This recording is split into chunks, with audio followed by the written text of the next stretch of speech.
नमस्कार। आज की कहानी शीर्षक है अपना कौन।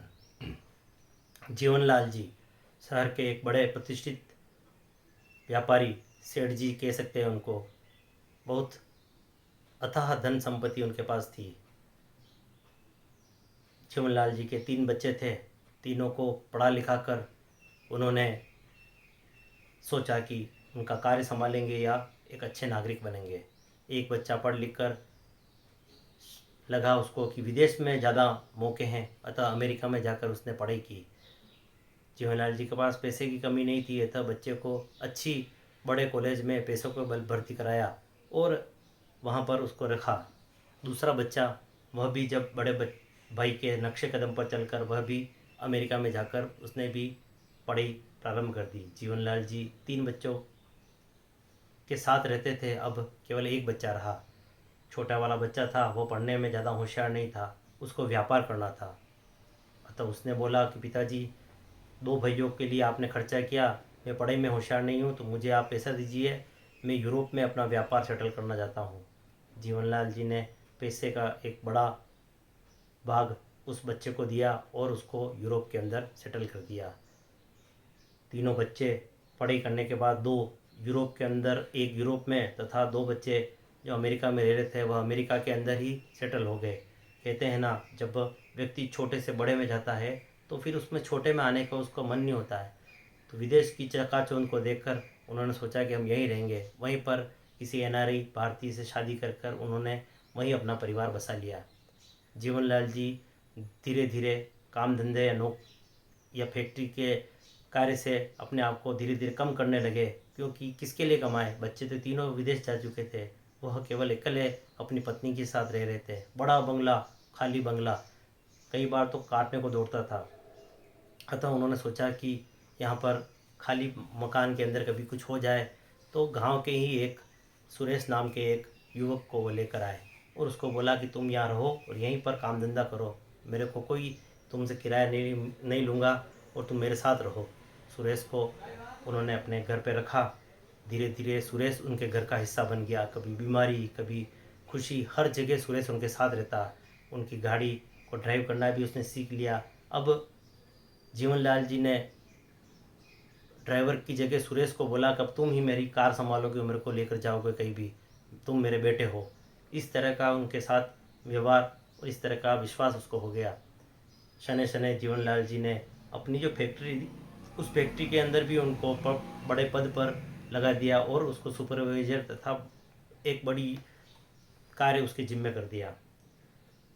इधर जीवनलाल जी कभी विदेश में बच्चों के पास मिलने जाते हैं तो 10-15 दिन से ज़्यादा रुकते नहीं, पुनः आ जाते हैं। वहाँ जाकर मन लगता नहीं। दोनों बच्चे जैसे ही पिताजी आते हैं, एक दिन साथ में रहते हैं, उसके बाद अपने काम धंधे में लग जाते हैं। अकेले बैठे बैठे बिना जान पहचान के देश में यूँ लगता मानो किसी सजा को काट रहे हो। अतः वह भी तुरंत वापस आ जाते हैं। बच्चे मुश्किल 2-3 साल में एक बार वह उनसे मिलने आते हैं। धीरे धीरे क्रम और कम होता गया। जीवनलाल जी ने सोचा कि इतना पैसा काम का क्या, जब बच्चे वक्त पर मेरे माता पिता के काम नहीं आए और अन्य के सहारे रहना पड़े।